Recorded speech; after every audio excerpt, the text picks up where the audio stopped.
يسعد أوقاتكم من وين ما كنتوا عم تتابعوني. هي أول سحور برمضان، اللهم كما بلغتنا هذا الشهر الفضيل بلغنا تمامه وأعنا فيه على الصيام والقيام وحسن العبادة. أهلا وسهلا فيكم بأول سحور معنا.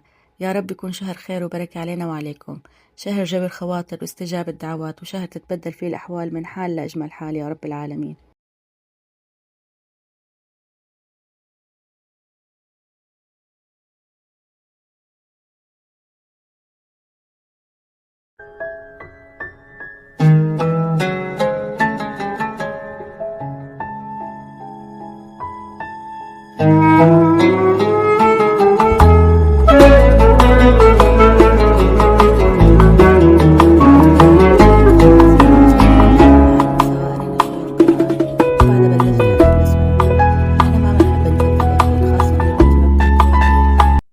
بحب هي تاكل أكتر شي هيك سندويش خفيف.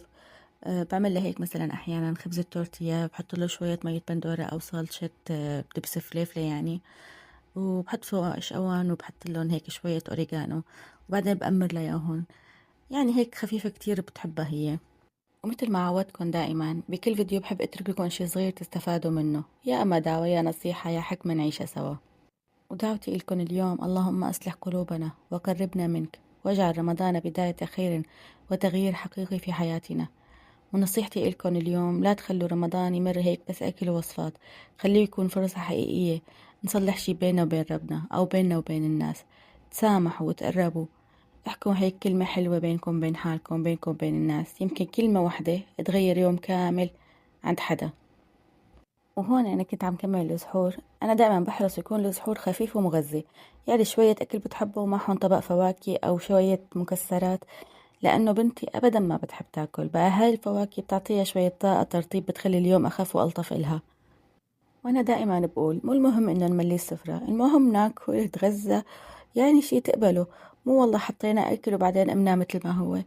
دائما بحب هيك سحور خفيف، شي بتحبه بنتي، شوية فواكه، كاسة مي قبل الأذان، بعدين نقعد سوا ندعي: يا رب قوينا على الصيام واحفظ أولادنا واكتب لهم أجر، واكتب لنا أجر يا رب على كل تعبة وعلى كل نية عملناها.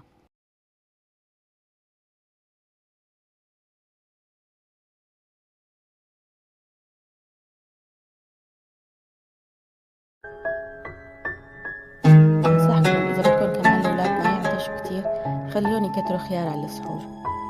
أنا بحس إنه هيك صار أصلا سحور متكامل، في تمر، في شوية خضار، في شوية فواكه، مع سندويشة، مع شوية مكسرات، يعني ما عاد بدها شي أكتر. وهون بيكون خلص أول سحور معنا برمضان. خبروني انتو شو بتحبوا تسحروا أو شو تسحرتوا. وهيك كان أول سحور معنا. يا رب يكتب لنا ويكتب لكم كل الخير بكل يوم من هالشهر. وإذا حسيتوا بهالجو الدافي مثلي وعم تعجبكم فيديوهاتي، لا تنسوني من اللايك والاشتراك بالقناة. بحبكم بالله، سلام.